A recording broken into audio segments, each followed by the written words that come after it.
And viewers, it's season 2 of Trump versus Musk. As the US Senate passes Donald Trump's big, beautiful spending bill, Musk has threatened to launch a new political party, the America Party. He calls it an alternative to Democrat-Republican uniparty structure. He recently accused Republicans of colluding with Democrats on US debt reduction despite their opposing claims. He'd also warned that if lawmakers passed Trump's spending bill in the Senate, then the next day itself he would launch his new party. Soon after this, Trump hit back, threatening to direct the Department of Government Efficiency against the tech billionaire. DOGE was the department that Musk once led. He suggested that DOGE should take a look at the subsidies that Tesla chief's companies have received. This, as per Trump, could save big money. Joining us at the moment, we have a very, very special guest, Dinesh D'Souza, an American commentator, somebody who's very active on social media as well and is well-renowned and as far as US and its politics is concerned. Thank you so much, Dinesh D'Souza, for joining us. Now, in the past, you have praised, the friendship or the alliance between Donald Trump as well as Elon Musk. What do you believe has triggered the rapid deterioration in the relationship, particularly in the run-up to the one big beautiful bill in June 2025? I think that both sides here are making a valid point, but neither can see the validity of what the other person is saying. So let's look at it from Elon Musk's point of view. Elon Musk is saying basically, I dropped everything. I risked my company. I risked my fortune. I took a tremendous hit in the stock value of Tesla. And why? To devote myself single-mindedly to trying to cut the federal budget, which it's imperative that we do because the deficits and the debt is running out of control. So that's Elon Musk. He feels betrayed. He feels like I'm sacrificing, but nobody else is. Now, let's look at it from Trump's side. I think the way Trump's looking at it is that these entitlements have become something, unfortunately, that American people have gotten sort of used to. It's politically very difficult to tell people who have been getting a check for $2,500 that it's going to be cut or that it's going to stop. So I think Trump's view is we need to focus on some other things first, and that is energizing economic growth.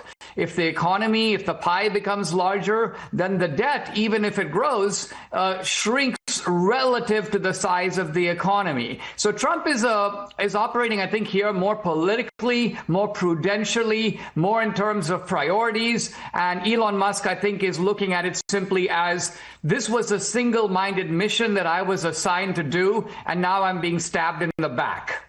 But does Musk have a point? Because, at the end of the day, when you look at $2.5 trillion of national debt and, somewhere or the other, Elon Musk is going to be feeling that he's being singled out and not others. Yes, he does have a point, and I do not approve of this notion that, we're going to do a vendetta on Elon Musk and we're going to terminate his contracts.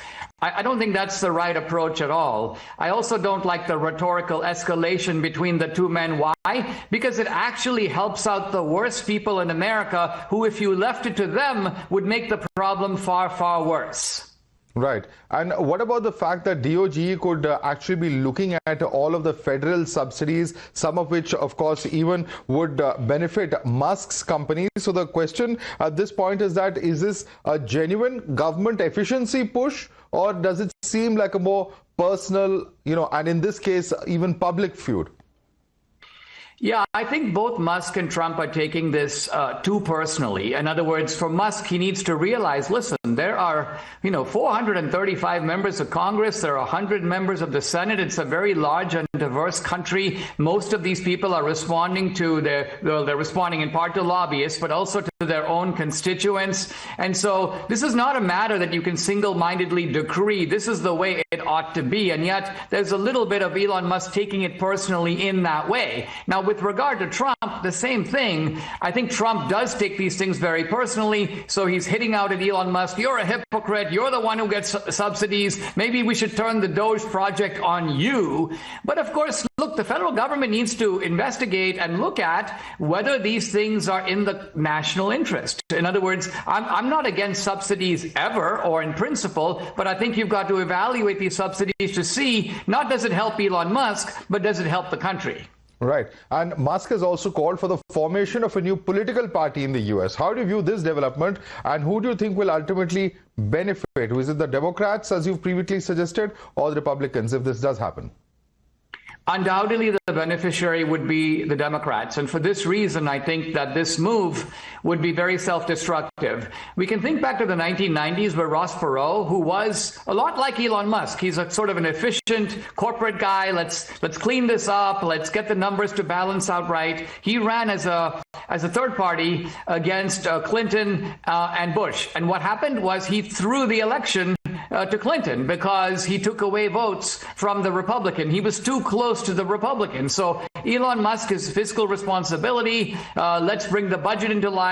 That's how Republicans think, not Democrats. So any third party created by Elon Musk, I think, first of all, I don't think it would take a lot of votes, and it certainly is not going to win the country. But what it could do is take enough votes away from the Republicans to really help the Democrats. Right. Also, if I can move on to another very key issue that, of course, has taken center stage in the United States and is a huge talking point here in India as well, is Mamdani's victory over Andrew Cuomo. Now, it's being seen as a shift towards a younger, more progressive leadership. How do you interpret this in the context of your critiques of the Democratic Party's history as well as their policies?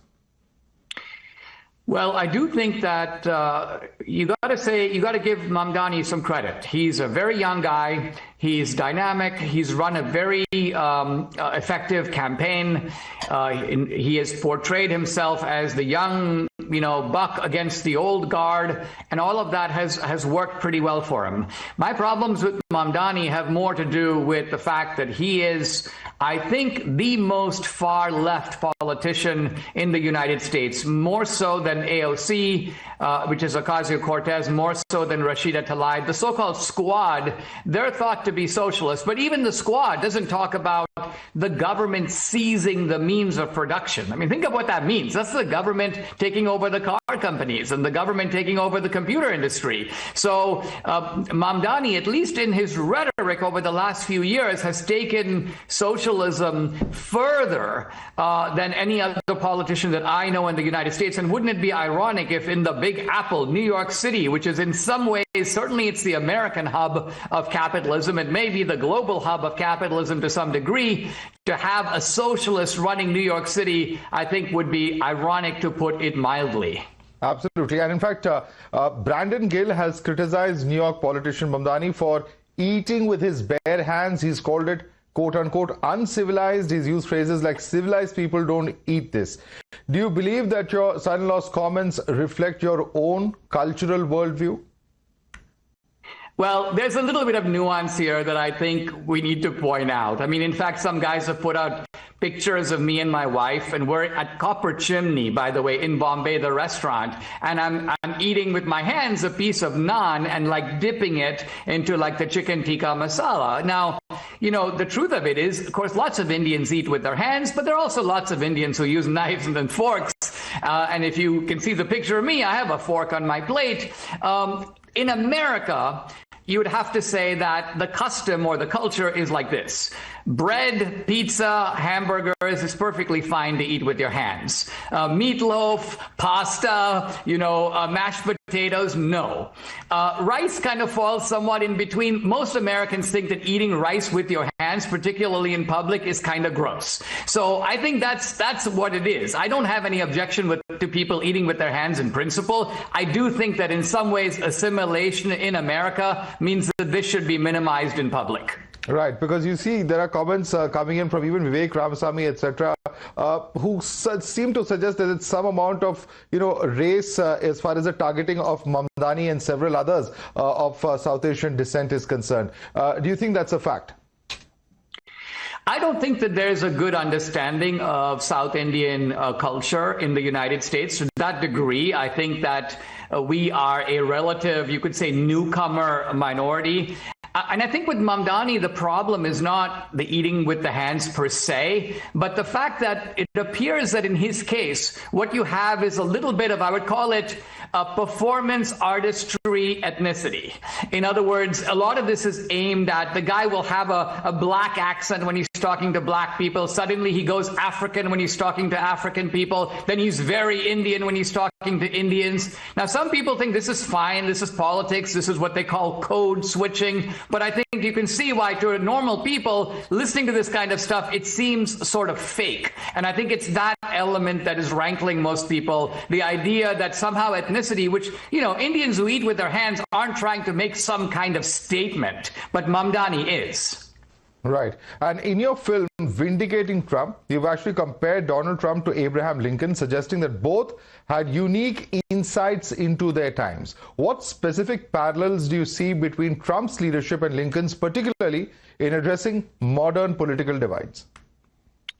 Probably the greatest similarity. There are important personality differences. I don't imply that the two men are even remotely similar in personality. What's really similar is the situation that they're facing. When I was a young man working in the Reagan White House, America was a different country. We saw the Democrats not as enemies or foes. We saw them as friends who disagreed with us. So in other words, we agreed on the goals, but we disagreed about the means. How to get there. Now the country has become so polarized that the things that we would say are good for America, the Democrats say are bad for America, and vice versa. So that was the situation facing America in the 1850s. It wasn't just that the Southerners and the Southern Democrats said slavery is it's a regrettable necessity. We should try to get rid of it. It's a bad thing, but you know, we got it, so let's figure out what to do with it. No, they were saying slavery is a positive good. And so you had a divide that could not really be easily bridged. And that was the problem that Lincoln faced, and that is the problem that Trump faces. Right. And you've discussed Trump's resilience following the July 13, 2024 assassination attempt. How do you believe that this event has shaped public perception of Trump as well as his character and leadership? So much of politics, I think, is about putting on a show, right? To some degree, politics is a branch of acting, and politicians, by necessity, are somewhat that. So people are always asking, who's the real guy? How do we know that the guy that we see on the stage is the real guy? The beauty of what happened, the beauty of what Trump did under those circumstances is he reacted in a way that could not be faked. Somebody fires a bullet, it grazes you on the ear. Now your character is going to come out in a way that is unrehearsed, unpracticed, and it's going to sort of give people a real window into who you are. I think that was the importance of that event. People saw that Trump's response was genuinely heroic. No one would imagine anybody else responding that way. Most people would duck, they would go to the ground, they would disappear from the rally. The idea that Trump pulls himself to full height and addresses the crowd, basically risking a second and a third shot, well, it showed you that this guy is, in a way, made of steel. Right. Also, Mr. D'Souza, you've put out a post about Congressman Shri Thanedar, and you've seemed to equate his Indian heritage as well as his accent with incompetence. You've stated that we need fewer people like him in America.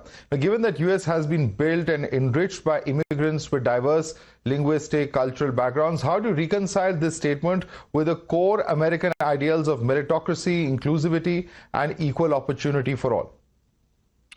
Yeah, my critique of Thanedar has nothing to do with the fact that, guess what, he speaks with an accent. I actually respect the fact that here's a guy who started out, got educated, and built a successful business. There are some issues regarding the business, but I don't want to go into that.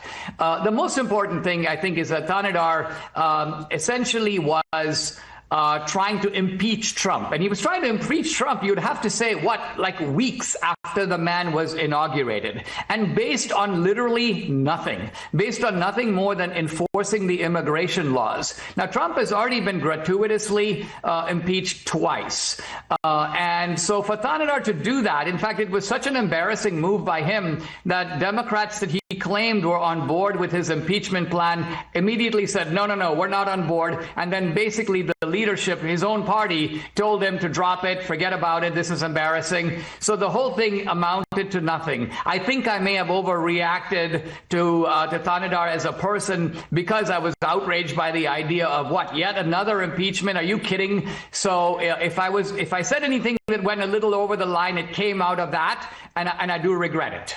All right. Also, in a statement that just came in a few hours ago, President Trump has called Zoran Mamdani a 100% communist lunatic after his 2025 New York City mayoral primary win. Do you share Trump's view of Mamdani's politics, and how do you assess his rise as a democratic socialist in a major democratic stronghold?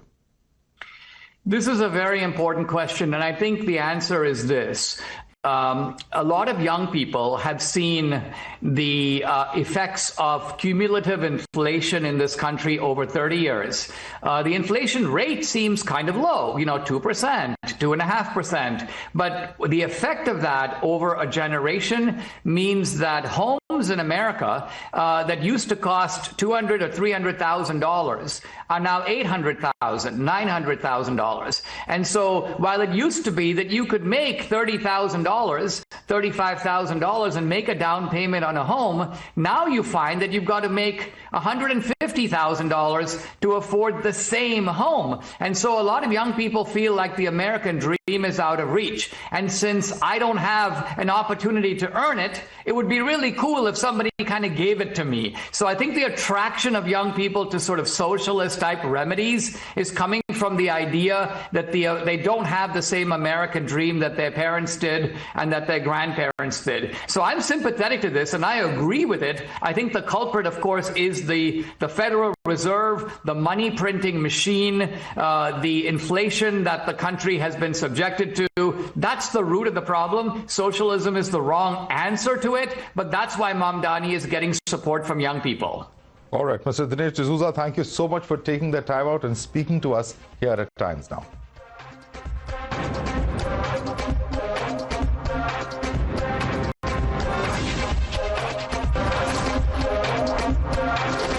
The News Hour